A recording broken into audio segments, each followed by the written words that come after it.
Welcome to the PTA Real Estate Podcast. I'm your host, John Caligiuri. I'm very excited. We're gonna have our first ever back-to-back guest, Chris. Chris, welcome back to the program. Hey, John, how are you? Thanks for having me. I'm doing pretty good.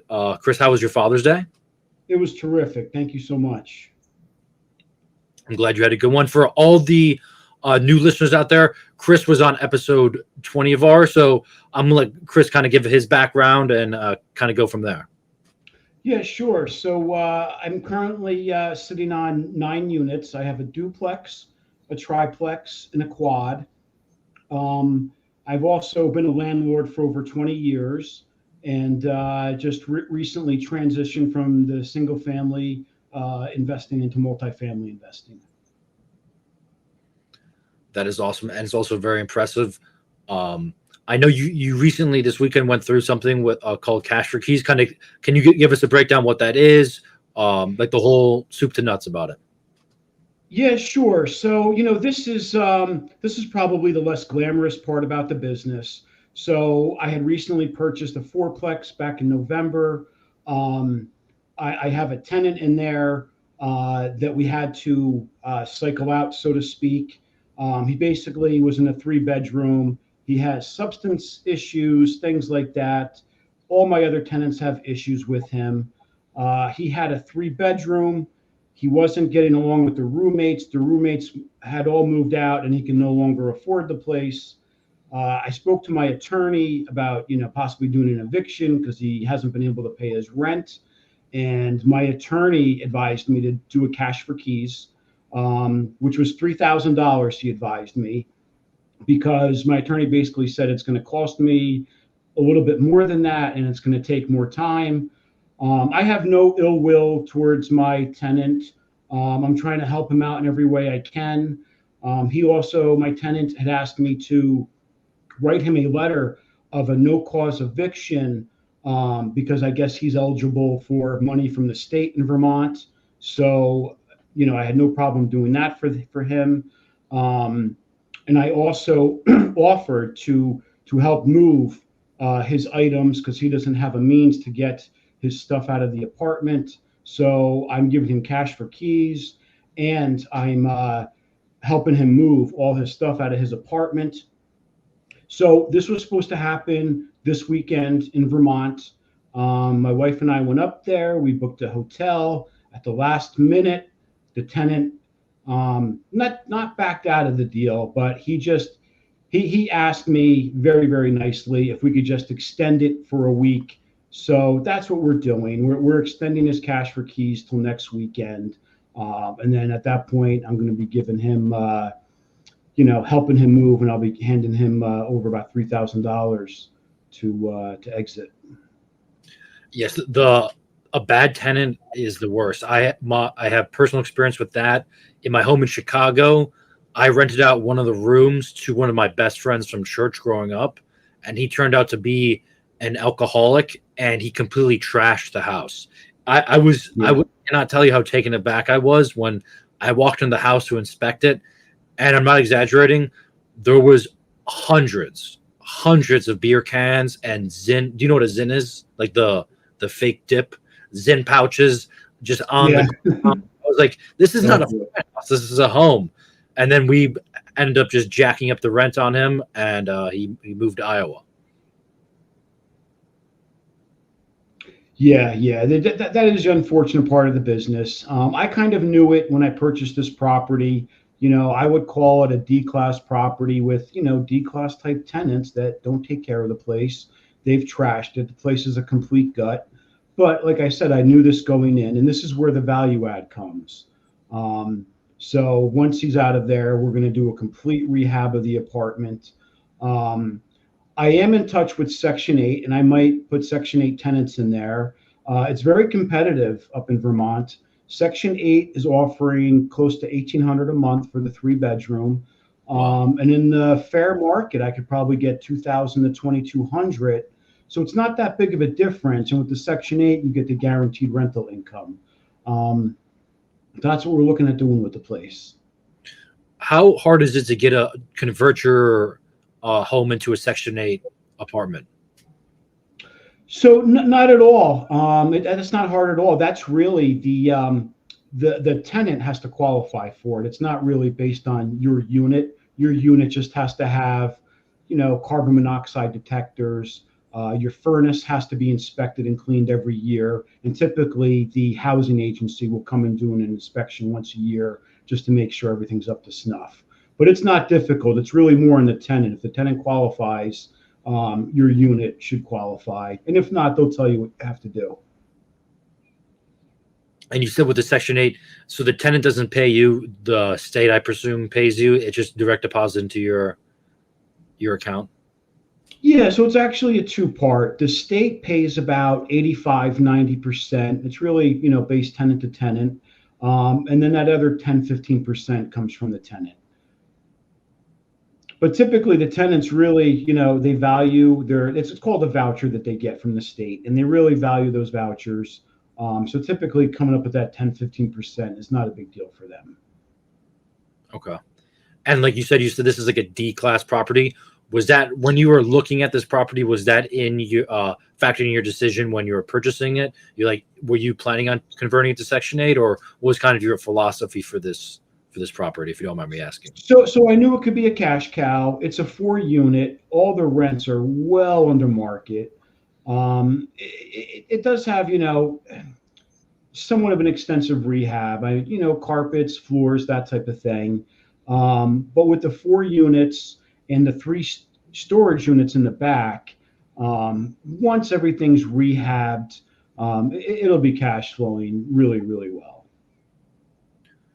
So when you were purchasing a multi-unit apartment building and it has work, before you purchase it, do you have in your mind of like, okay, month 1, this is what we're gonna do, month 2, kind of have like scoped out in your mind of like, this is when we're gonna take one, like we're not gonna have a rents out for this unit and we're gonna do all the rehab now? Or is it kind of take whatever the tenants give you?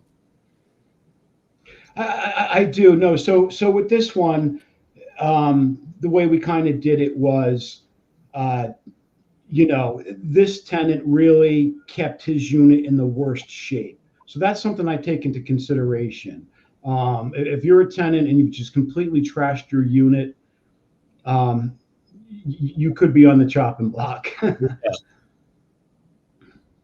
So, but yeah, that's what we did with this one. And it's a 3-bedroom. So it's the biggest money maker. The rest are 2 bedrooms and a 1-bedroom. So this one had the worst tenant and it has the most bedrooms, so it's going to cash flow the most. So that's kind of how we came to the decision to start with that unit. That makes a lot of sense. What the previous owner mentioned that this tenant was kind of a troublesome tenant, or did you know just from when you did your inspection that, okay, this guy's probably gonna be on the chopping block? So that's interesting, John. So actually, I think the realtor, I think he got the owners to get all the rents and security deposits and things like that up to speed for the closing. And that's okay because I wanted the property regardless. But yeah. I definitely think some of those things were hidden about the tenants being behind in rent and things like that. Absolutely. That was not full disclosure. Okay, so they didn't. So some of the tenants were behind in rent, and he didn't disclose that to you.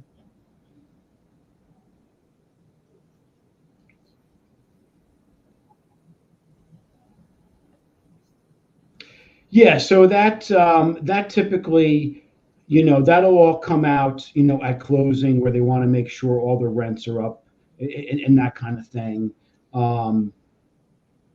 So it's not very uncommon for realtors to do whatever they need to do to get the deal done, and I'm not taken back by it. The property was left in disarray. I could have made us think about it, but again, I just wanted the deal to go forth. So sometimes those are some of the things you have to overlook just to get the deal done. And for you, for your personal preference, do you like buying units with tenants already in there, or do you prefer to buy buildings without any tenants in there? I just want to know for your personal preference, what do you think is the better method?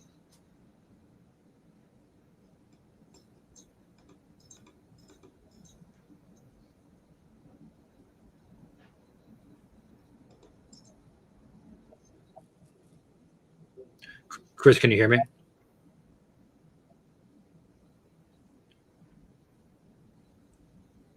Chris, can you hear me? I'll text you.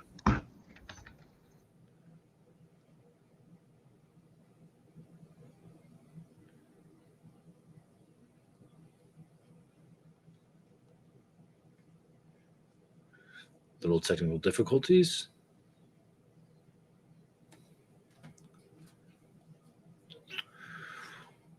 Well, Chris is out. I'm going to resend him the link.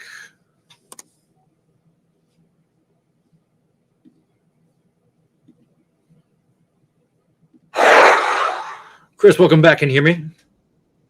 Hey, John, how are you? Thanks.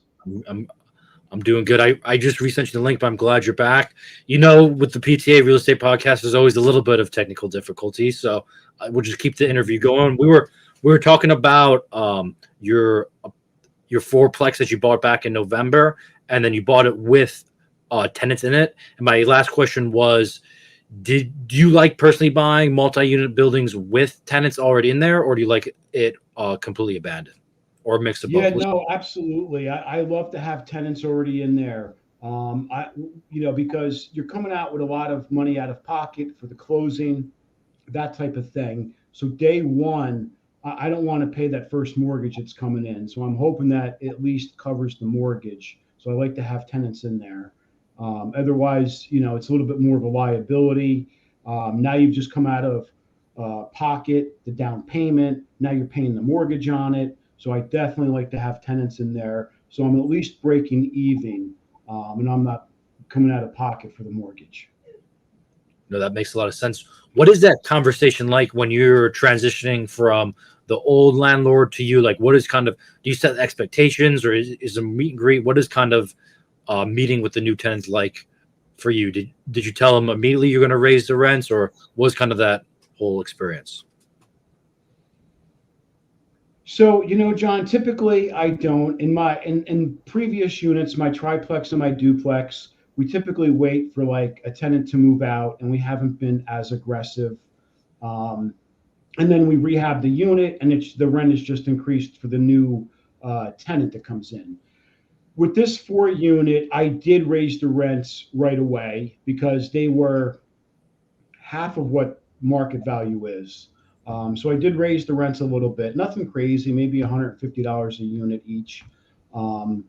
But I did do that right away with the rent increases. And a majority of your portfolio is in Vermont.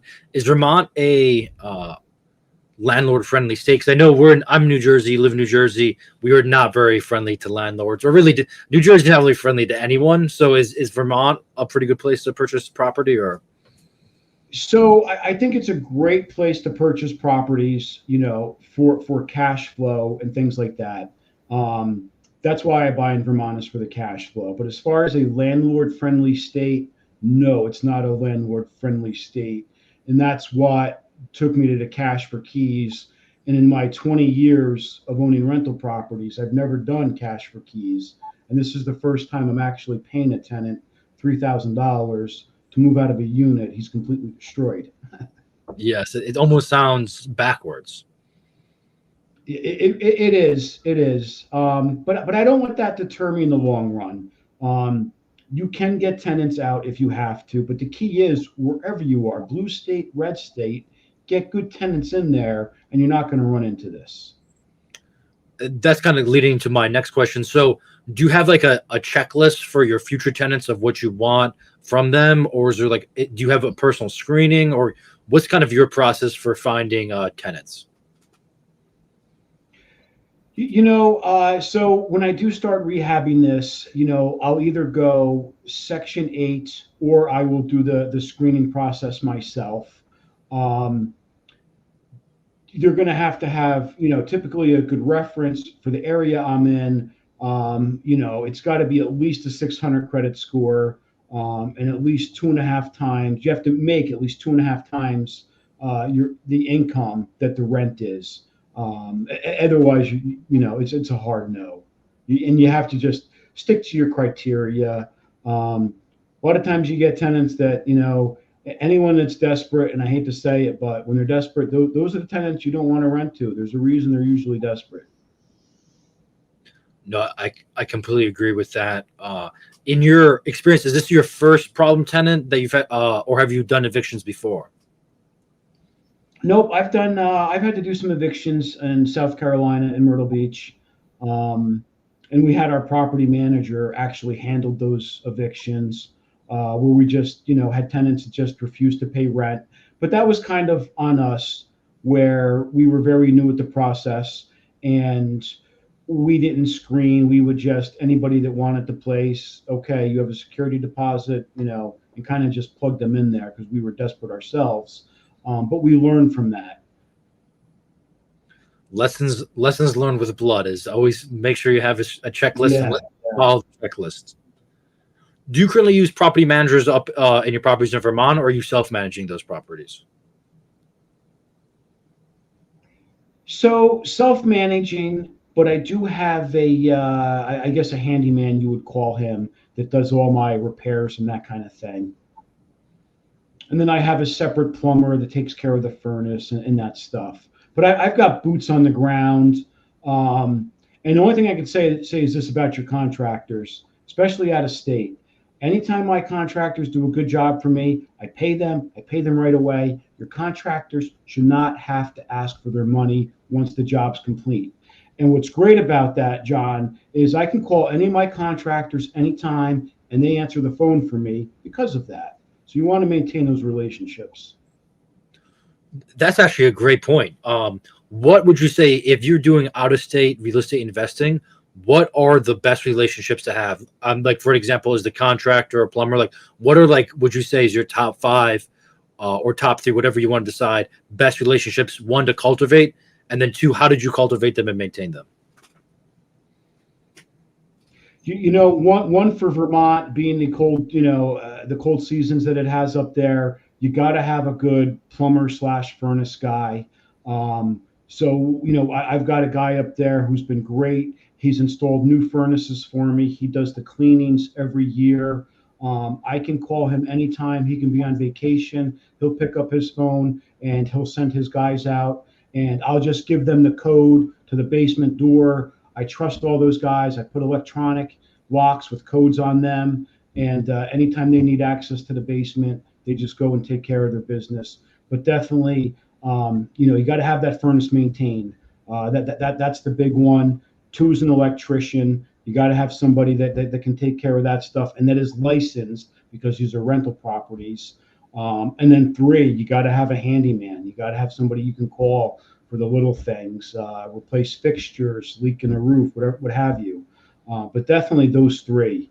And then as far as networking to find the deals, definitely get yourself a good realtor, and a broker. Okay. So did you meet these handyman just like through your years of experience with real estate, or did you go to clubs, or was it word of mouth? Like kind of how did you kind of find these like your team up in Vermont? So I'm fortunate that my wife has family in Vermont. So a lot was recommendations through her family that's lived there for years. So definitely word of mouth through friends and family. I also feel like those are the best referral sources too. Is when you're going through friends and family, then is their reputation on the line too. I feel like you get the best Yeah, that way.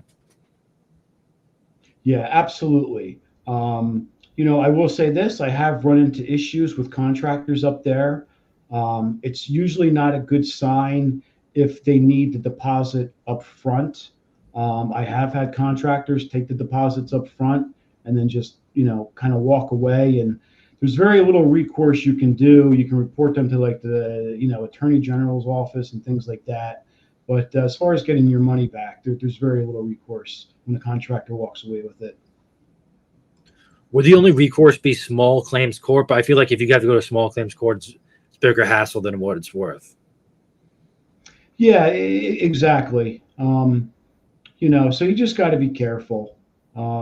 And so before I do something like that, I really have to develop a rapport with a contractor before I just hand them over cash for something. And do you have any like telltales, like when you're meeting a contractor for the first time, is there certain things you're looking for to make sure it's a good contractor, or there's certain things you're looking for that like gives you the antenna saying, oh, this guy may not be up to snuff? The only thing I can really say in regards to that, because I've met all kinds of guys. I'll say right now, my current contractor GM that I'm using, this is a guy who's very intimidating. He's covered with tattoos. He's got tattoos on his head. He was very open with me. He told me that when in his younger years he had done a stunt in prison. The guy has been golden. I trust this guy more than any of the other contractors I've had. He's been great. He's worked out tremendously. But the only thing I can say is the contractors that have ripped me off, usually I had a gut feeling in the beginning. So it was really for me, just start listening to your gut before you hand a contractor over cash. That's awesome. My last question for you, Chris. I really do appreciate your time. Just for the guy who's out there who's sure looking for his first property, what is one piece of advice you give to someone who's either on their first property or trying to get to their first property?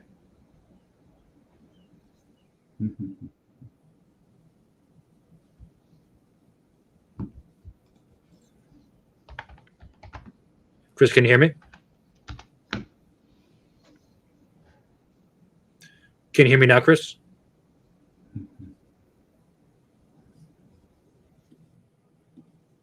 Chris, can you hear me?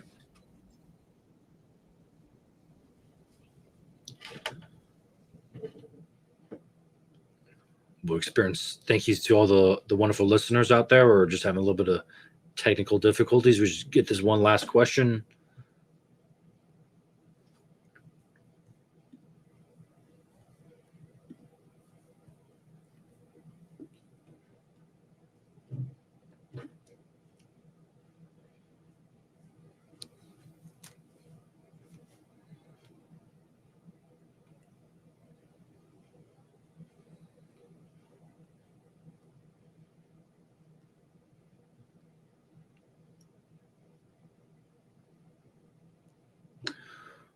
Well, thank you everyone for listening to the PTA Real Estate Podcast. We just lost Chris, but we have new episodes every Thursday. Thank you so much for your time, and have a good rest of your day.